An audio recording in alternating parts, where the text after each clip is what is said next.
Jungle.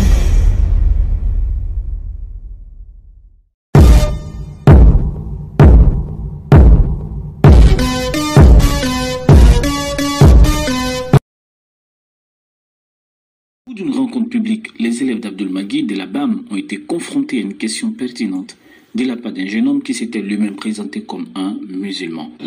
Salam alaikum. J'ai écouté une vidéo de votre maître, Abdul-Magui, d'accord, et il disait comme ça que les prophètes ne pêchent pas. D'accord. C'est lui qui a dit. Maintenant, je suis musulman.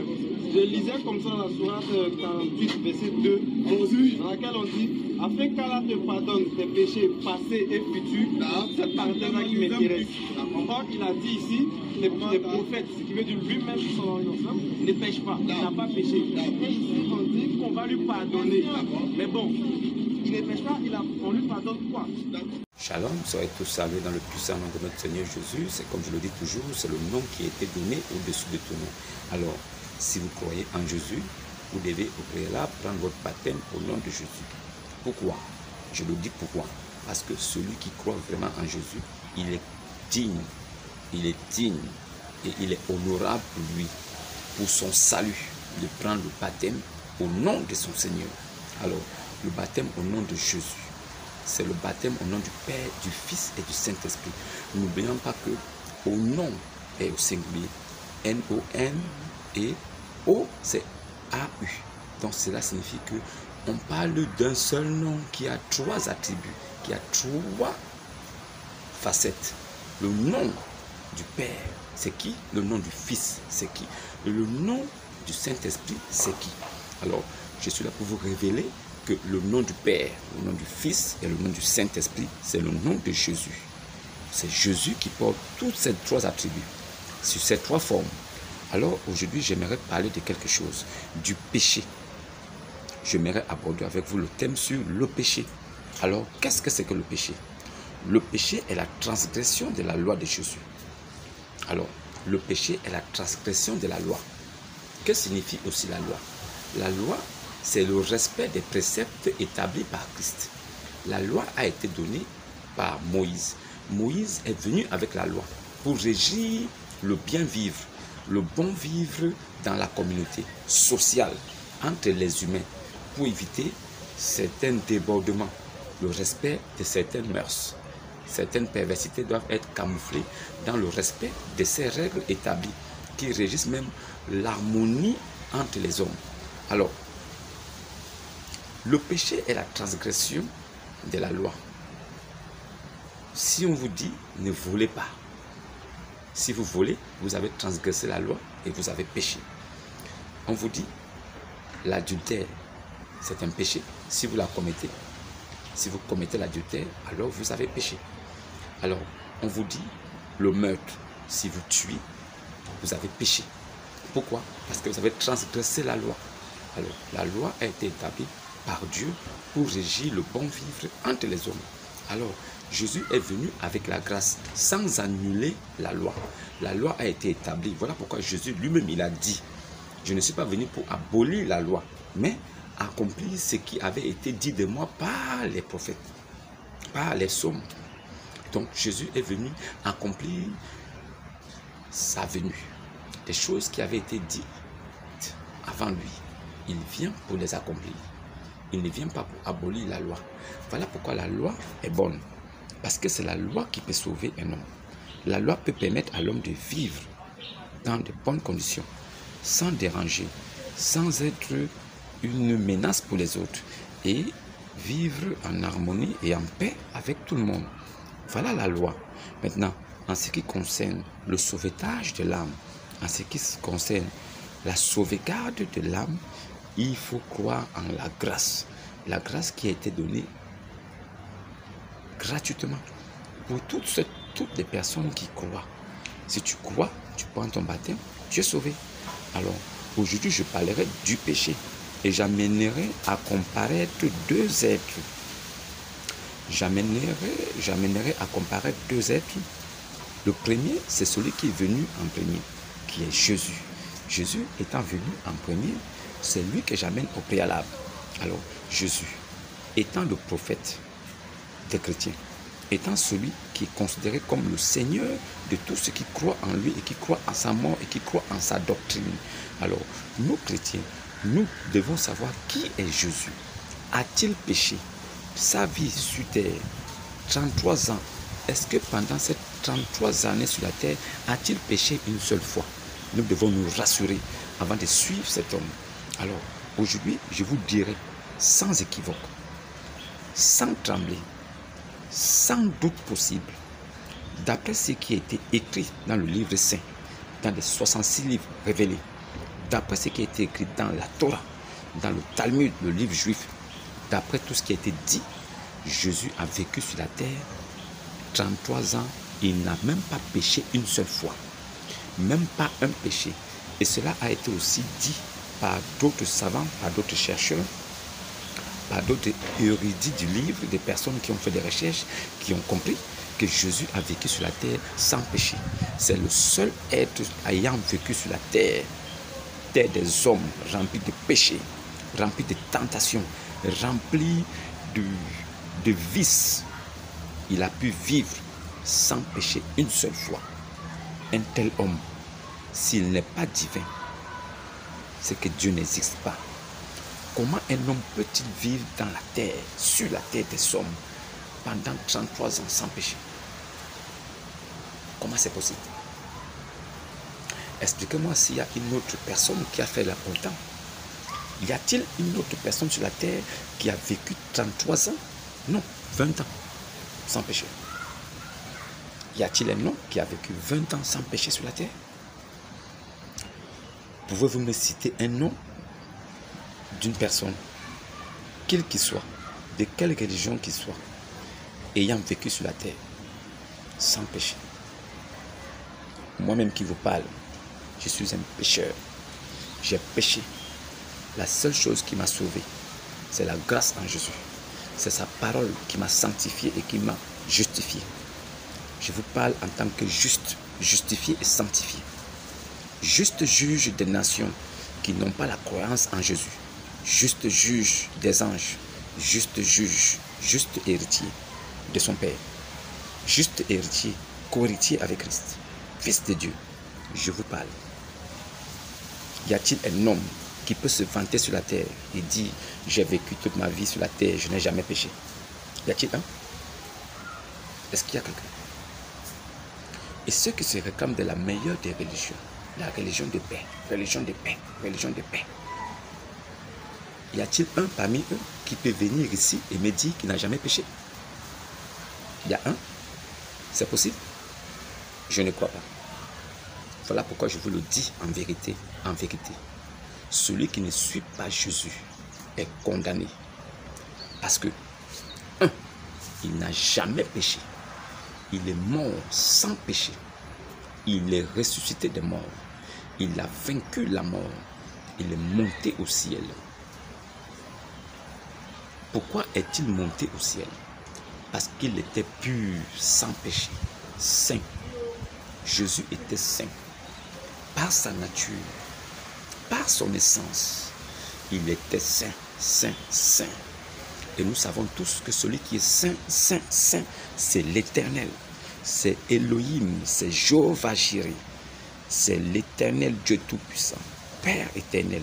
Il n'y a que lui qui est saint. Comment se trouver? Comment pouvons-nous trouver un homme sur la terre qui est saint? Selon les Saintes Écritures, qui est la Bible, il est saint. Selon le Coran, il est saint. Pourquoi? D'où prend-il sa sainteté? Et comment peut-il être saint dans un monde rempli de péchés? Comment peut-il avoir la sanctification en lui? Pourquoi a-t-il vécu sans péché? Qui lui a donné ce pouvoir de vivre sans péché? Nous devons nous poser ces questions pour savoir réellement qui nous suivons. Car il est notre guide, il est notre Seigneur. Nous devons prendre exemple sur lui. Nous devons voir ce qu'il a fait, son vécu. Si réellement son vécu donne envie de le suivre. Quand nous regardons le vécu de Jésus, nous comprenons que son vécu nous donne envie de le suivre. Nous donne envie de croire en lui. Nous donne envie de prendre notre baptême en son nom. Et c'est ça qui sauve, c'est ce qui est le salut.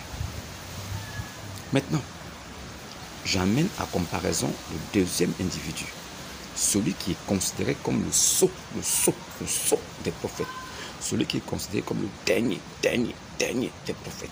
Alors, si celui qui est considéré comme le dernier des prophètes, comme le meilleur des prophètes, comme le plus grand des prophètes, comme le sceau des prophètes, alors amenons-le à comparaître ici devant la justice de Dieu. Car la justice de Dieu, c'est sa parole. C'est la parole de Dieu qui juge l'homme, qui est capable de juger l'homme. Lui-même Jésus, il est passé au tribunal des hommes. Il est passé devant mon tribunal. Car je suis sanctifié et justifié. Je suis le juste juge de toute l'humanité. Pourquoi je le dis? La sourate 5, verset 47 me permet de juger car je suis légende de l'évangile. Alors je juge toutes les personnes qui ne sont pas dans la droiture de Christ. Jésus est passé avec succès, plein succès. Il a eu 0 faute. Il est vainqueur. Il est au ciel. Alors prenons le deuxième antagoniste. Lui, étant venu comme le sceau, le dernier des prophètes, le meilleur des prophètes, le Salah Sawa. Muhammad Sawa. Il est venu. Alors sa vie, il a péché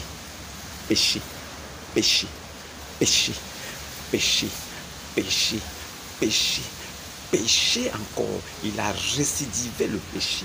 Il a multiplié le péché. Pourquoi je le dis? Avec preuve. Écoutez, premier péché. Il a trompé son beau-père, le père de Khadija. Il a enivré de vin pour épouser sa fille. Parce que lui ne voulait pas donner sa fille en mariage. 1. 2. Il a épousé Aïcha. C'est de la perversité. Elle n'avait que 6 ans. 2. 3.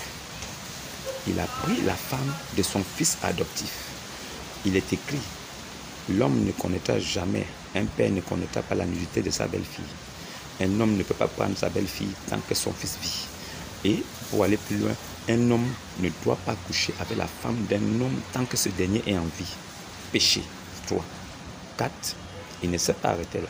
Il a ordonné aux musulmans, aux musulmans soumis, de tuer tous les juifs et les chrétiens.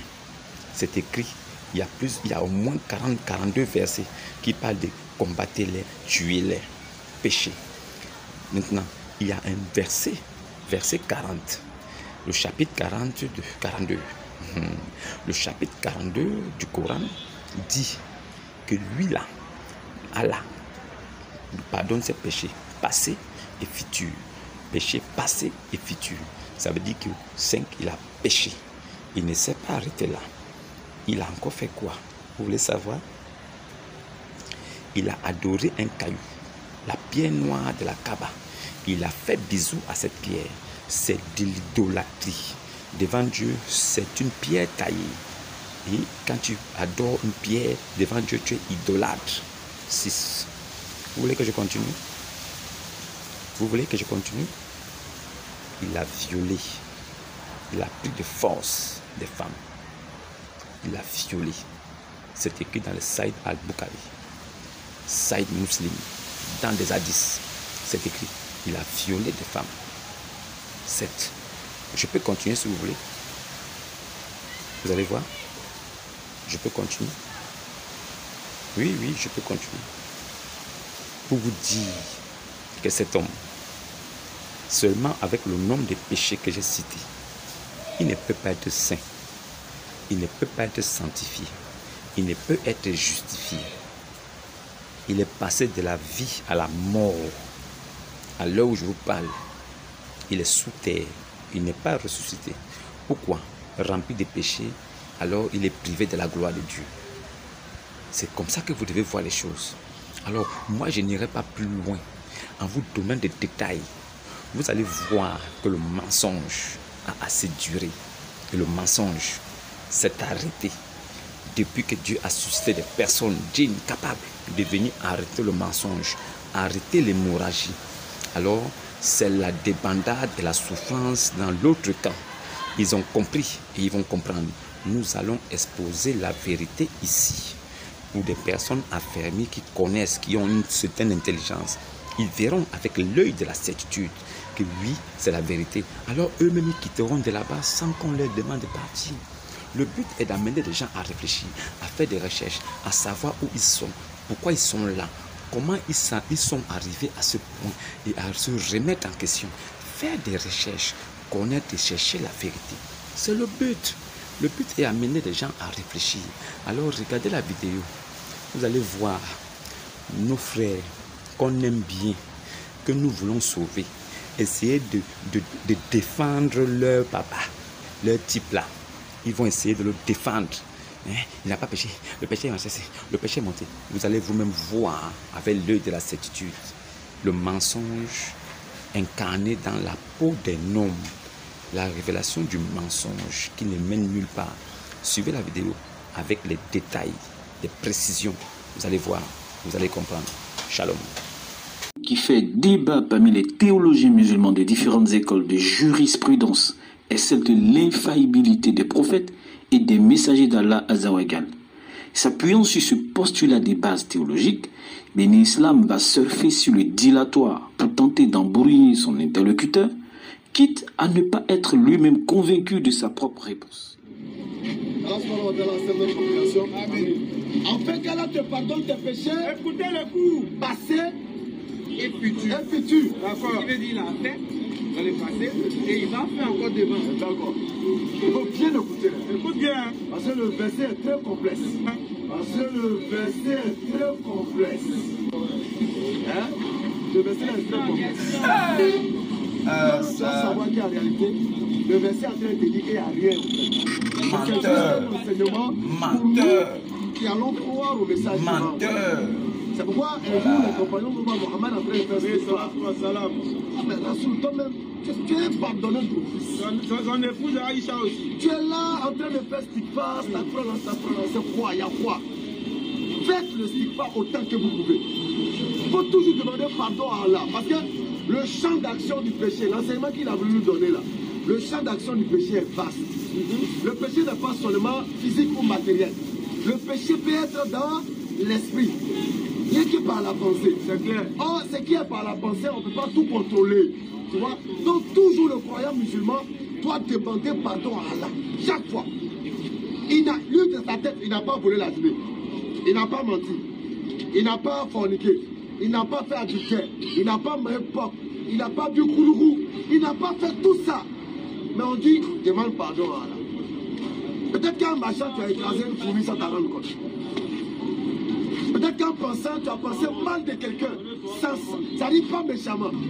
Or, tout ça, c'est des péchés. Tout ça, c'est des péchés. À ce stade de son raisonnement, Béni Islam prétend dans un premier temps que pour le pardon accordé à Mohammed, il n'y a rien, il n'y a pas de péché qu'il aurait commis, mais qu'il ne s'agissait que d'un enseignement pour les croyants. Toutefois, il admet ensuite que le principe de demande de pardon à Allah, ce que le prophète lui-même accomplissait, est rattaché au péché qui peut être commis inconsciemment. Or, un enseignement est censé puiser sa source d'un fait réel, d'une expérience vécue et non d'une chose inexistante. Comment donc Mohammed pouvait-il demander pardon s'il n'avait commis aucun péché, alors que le Coran lui-même stipule que le pardon que lui accorde Allah est lié à ses péchés? Maintenant, on revient à ton verset. Qu'Allah te pardonne tes péchés passés et futurs. Nous sommes aujourd'hui mercredi. Aujourd'hui est mercredi. Nous sommes dans le présent. N'est-ce pas? Hier était mardi. Hein? Donc mardi est devenu le passé. Mais avant que le mardi soit le passé, est-ce qu'il n'était pas le présent? Il était un présent, non? Est-ce que c'est sûr? Il était présent hier. Très bien. Il était présent hier, non? Ok. Maintenant, si Mohammed s'est trouvé mardi, et bien elle a dit qu'elle te pardonne tes péchés passés et futurs. Est-ce que mardi, là, il a encore un péché? Écoutez bien l'enseignement, c'est complexe. Écoutez bien l'enseignement, c'est complexe. Est-ce que mardi, il a encore un péché, sachant que mardi était le futur du lundi? Ce que Béni Islam et son acolyte Moaz Diabagaté qualifient d'enseignement complexe n'est en réalité qu'un raisonnement totalement fallacieux pour tenter de laver la dignité de leurs prophètes en harmonie avec leur théologie de l'infaillibilité des prophètes. Il faut donc trouver un artifice argumentatif pour amadouer l'auditoire. La question soulevée par le jeune homme n'est pas de savoir si Mohammed a encore un péché dans le passé ou dans le futur, après le pardon d'Allah. Plutôt, la question est la suivante. Si Mohammed n'a pas péché, qu'est-ce que Allah lui pardonne? Et ici, on dit qu'on va lui pardonner. Mais bon, il ne pêche pas, on lui pardonne quoi? Vous imaginez un locataire d'un appartement qui doit plusieurs mois de loyer à son propriétaire et ce dernier, par empathie, annule les dettes passées et même celles qui seront contractées plus tard par son locataire. Il les prend toutes à sa charge. Cette remise du compteur à zéro signifie-t-elle que le locataire n'avait pas de dette auparavant? Bien sûr que non. Le raisonnement des apologètes musulmans est si pathétique que le jeune homme est revenu à la charge. En fait, est-ce que la question c'est de savoir, il a péché? Il n'y a pas de péché. Mais on lui pardonne quoi en fait? L'enseignement ici, là, c'est pour nous. Attends un peu, Ben Islam. On te demande ce que Allah lui pardonne et tu réponds qu'il n'y a pas de péché. Alors prenons le Coran à la sourate 48, verset 2, indiqué par le frère, et vérifions. En vérité, nous t'avons accordé, ô Muhammad, alors les mots en crochet ont été ajoutés par le traducteur pour indiquer à qui ce verset s'adresse. Alors nous reprenons. En vérité, nous t'avons accordé une victoire éclatante afin qu'Allah te pardonne tes péchés passés et futurs. Tes péchés, en arabe c'est mentionné Dambika, qui est la deuxième personne du singulier. Le cheikh Bourima Abdou Daouda, diplômé à l'université islamique de Médine en Arabie Saoudite, indiquait dans la note du verset que Al-Mughira rapporte que le prophète avait l'habitude de rester si longtemps debout pour ses prières nocturnes que ses pieds s'enflaient. On lui dit « Allah t'a pardonné tes péchés passés et futurs, alors pourquoi te peines-tu à faire tout cela ?» Il répondit « Ne dois-je pas être un serviteur reconnaissant ?» Sahih al-Bukhari, hadith numéro 48-36. Le verset concerne donc Muhammad et c'est le même mot traduit par péché qui est appliqué aux juifs et aux chrétiens dans la sourate Al-Maïda chapitre 5 le verset 18 et que Allah châtirait pour leur péché. Puisqu'il s'agit ici des gens du livre, Ben Islam ne dira pas qu'Allah les châtie pour aucun péché. Mais quand le même mot est appliqué à son prophète, il dit il n'y a pas de péché. L'hypocrisie et la mauvaise foi de ces apologètes musulmans ne s'arrêtent pas là. Puisque Ben Islam parle d'enseignement pour les croyants, L'enseignement ici, là, c'est pour nous. alors ouvrons une sourate qui porte le nom de leur prophète, le chapitre 47 au verset 19. Sache donc, alors je mets les mots en crochet, qu'en vérité il n'y a point de divinité à part Allah et implore le pardon pour ton péché ainsi que pour les croyants et les croyantes. Il est demandé à Mohammed d'implorer le pardon pour ses propres péchés, les dambika. Ensuite, pour les croyants et les croyantes, prétendre comme Ben Islam qu'il n'y a pas de péché et que l'enseignement ici là, c'est pour nous, est un grossier mensonge. Comme on l'a dit, il ne peut y avoir d'enseignement pour les croyants que si cet enseignement prend appui sur un élément factuel vécu par le prophète. En l'occurrence ici, la demande de pardon de Mohammed pour son péché. À cela s'ajoute le verset 55 de la sourate 40. Endure donc qu'à la promesse d'Allah est vérité, implore le pardon pour ton péché. La note renvoie au verset 106 de la sourate An-Nisa, la sourate 4. Nous y lisons et implore d'Allah le pardon, car Allah est cet pardonneur et très miséricordieux. Alors Allah, il est pardonneur de quoi si ce n'est pas le péché? La note 2 sur le verset 106 nous dit ceci: l'istighfar, la demande de pardon du prophète par jour. Abu Huraira, qu'Allah l'agrée, rapporte que le messager d'Allah a dit: par Allah, je demande 7 le pardon d'Allah et me répands à lui plus de 70 fois par jour. Sahih al-Bukhari, hadith numéro 6307. Ainsi, plus de 70 fois par jour, Mohammed pouvait réciter Astaghfirullah et demander pardon pour ses péchés. Alors, tu ne peux pas dire qu'il n'y a pas de péché, Ben Islam. C'est pour nous. Parce que Mohammed ne dit rien et ne fait rien sous l'effet de la passion. 53 verset 10. Attends-moi. Il dit rien, il fait rien sous l'effet de la passion. Tout n'est qu'inspiration et guidance pour un enseignement pour nous. L'enseignement là, de ce qui peut paraître comme une erreur, c'est un enseignement pour nous. Vérifions cette assertion dans la sourate Abasa. Il s'est renfrogné et il s'est détourné. Parce que l'aveugle est venu à lui. Les versets 1 et 2. Alors, suivant les circonstances de la révélation sur ces versets Asbab al-Nuzul, il y avait un aveugle du nom de Abdullah ibn Maktoum qui était venu questionner Muhammad, lequel, au même moment, échangeait avec un ou des notables de sa tribu, les Kourachites. Le prophète de l'islam a préféré accorder plus d'attention à ceux ou ces notables au détriment de l'aveugle. Et dans ces versets, Allah exprime son mécontentement face à cette attitude. Au verset 11, Allah lui ordonne de ne plus agir ainsi. Sur ce point, le professeur Mohamed Hamidullah commente: ainsi, la révélation n'est-elle pas toujours complaisante au prophète? Alors si Mohammed ne fait rien sous l'effet de la passion, qui lui a inspiré de se détourner de l'aveugle?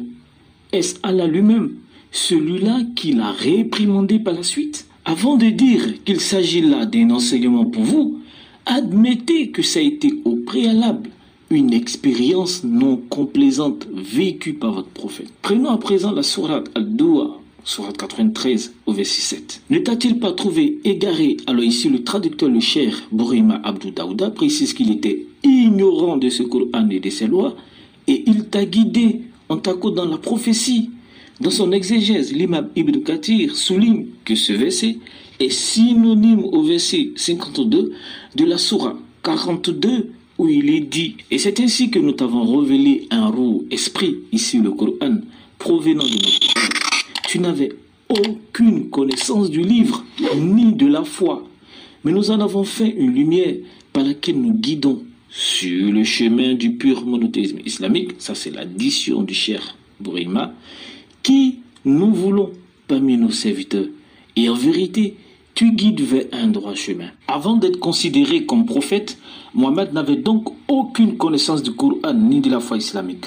L'exégète musulman indien Abdullah Yusuf Ali déclare que, avant qu'il n'ait reçu sa mission quand il avait 40 ans, le saint prophète, bien qu'étant quelqu'un de vertueux et doté d'une pureté inébranlable, déterminé dans sa quête de la vérité, ne connaissait pas encore la révélation au sens le plus élevé du terme, ni la certitude qui découle d'une foi parfaite ou d'une proximité expérimentée avec Allah. Par ailleurs, chaque fois que le Coran emploie le verbe d'Allah, qui apparaît dans la sourate 93, le verset 7, et qui est traduit par égaré, le sens est toujours celui d'un égarement spirituel, loin du sentier d'Allah. Même les versets 2 à 3 de la sourate de l'étoile citée par Ben Islam et stipulant que Mohammed ne prononce rien sous l'effet de la passion, c'est le même verbe d'Allah qui apparaît. Que Mohammed lui-même était un égaré qui ne connaissait ni le livre ni la foi avant la révélation du Coran, cela est fait qu'on trouve dans le récit des premières rencontres avec l'Esprit qui s'était présenté à lui comme étant l'ange Gibril, c'est-à-dire Gabriel. Comme l'explique le cher Si Hamza Boubaker dans son commentaire du Coran, Mohammed restait taciturne, éludait les questions et se levait pour errer dans le silence et l'anxiété. En quelques mois, ces crises devenant de moins en moins espacées l'épuisaient. On s'apitoyait sur son sort quand on le voyait amaigri, les cheveux en désordre, le regard absent, la démarche chancelante, traverser les rues ou gravir les pentes de la montagne d'Abou Kabaïs qui surplombe la ville. Il était visiblement brisé, cherchant désespérément à échapper à une puissance obsédante qu'il sentait et tenait pour un maléfice. C'était, pensait-il, des esprits mauvais, des guines qui s'étaient emparés de lui et faisaient de lui un possédé. Il se crut fou. Même après ses premières rencontres avec cet esprit, Mohammed n'était toujours pas convaincu qu'il était un ange de Dieu. Alors regardez, nous allons prendre ici le nectar cacheté qui rapporte à la page 105 un récit de l'historien musulman At-Tabari. Après avoir relaté l'avènement de la révélation, le messager de Dieu a dit: s'il y avait des êtres que je détestais par-dessus tout, c'étaient les poètes et les aliénés. Je ne pouvais les regarder. Si jamais je disais un mot de cela à Kouraish, c'est la tribu de Mohammed, l'on me traiterait jusqu'à la fin de mes jours de poète ou de fou. Dans ce cas, ma seule alternative était de grimper au sommet d'une montagne et de me jeter dans le vide pour mourir et soulager mon âme. Je suis alors monté vers un sommet, mais à mi-chemin, j'ai entendu une voix du ciel me disant: ô Mohammed, tu es le messager de Dieu et je suis Gabriel. Je me suis arrêté et les regardé. Cette vision détourna mon attention, de ce que j'avais l'intention de faire. Qu'est-ce qu'il avait l'intention de faire? Vous le savez, il avait l'intention de se suicider. Quelque temps plus tard, alors nous sommes ici à la page 107, après que la révélation se soit momentanément estompée, Mohammed va encore tenter de se suicider. Pendant ce laps de temps, la révélation s'arrêta pendant un certain temps, au point que le prophète en fut peiné. Son chagrin fut tel qu'à plusieurs reprises, il partit de chez lui pour aller se précipiter du haut d'une montagne escarpée. Mais chaque fois qu'il parvenait au sommet de la montagne pour se précipiter dans l'abîme, l'ange Gabriel lui apparaissant lui disant « Oh Mohammed, tu es vraiment l'envoyé de Dieu ». Ces mots calmaient son cœur et apaisaient son âme. Alors il rentrait chez lui. Ces tentatives suicidaires du prophète de l'islam et les doutes qu'il envahissait après avoir rencontré l'esprit qui se présenta à lui comme Gabriel confirme bien son égarement spirituel à cette époque et sa méconnaissance vis-à-vis du livre et de la foi. Il a donc fallu qu'Allah le guide sur la voie de la révélation. Alors, Béni Islam et Moaz vont-ils nous dire que l'envie de se donner la mort et le doute qu'il avait pris en otage à cette époque ne sont pas des péchés et que ce n'était que des inspirations d'Allah pour donner des enseignements aux croyants? Lorsqu'il commente le verset 2 de la sourate 48, le cher Si Hamza Abou Bakr déclare « Le prophète pouvait-il avoir péché ?» Rappelons que l'exégèse admet qu'un prophète puisse commettre des péchés mineurs par inadvertance ou délibérément. Moïse, David. Il se peut aussi que par péché déjà commis, il faille entendre les péchés commis avant la prophétie et que choisi comme apôtre, le prophète soit devenu impeccable, Massoum. Plusieurs commentateurs interprètent l'expression « tes péchés » par péché de ta communauté, ce qui d'ailleurs est fallacieux comme on l'a vu. Le célèbre apologète musulman, le Dr Shabir Ali, président du Centre international d'information islamique et de Da'wah à Toronto, au Canada, a reconnu que les prophètes, y compris Mohammed, ont commis des péchés, mais pas assez graves d'après lui, puisqu'ils étaient des humains aussi, comme nous, à l'exception, il le précise, de Jésus. And Muslims agree that the Prophet Muhammad, peace be upon him, as a human being like the rest of us, do have sin. And he said himself, every child of Adam is a sinner, but the best of sinner is he who repents after having committed sins. And he advises followers to seek forgiveness of God often, and he said that even I seek the forgiveness of God 70 times a day. Now, of course, it doesn't mean that he sins 70 times a day deliberately, but as a human being, he realizes that we are fallible and we have to return to God for his forgiveness. And the promise of God is that he does forgive sins, and his promise in the Quran is that he has forgiven the Prophet Muhammad, peace be upon him, for his sins past and future. So in the Islamic tradition, again, Jesus comes out to be, in the Muslim view, sinless, as we believe that prophets in generally are. At least they do not succumb to great moral failures. But in general, we know that prophets are human beings, and they may make a momentary slip of a human nature, which is forgivable and excusable. But in the case of Jesus, we don't even have a mention of such a slip.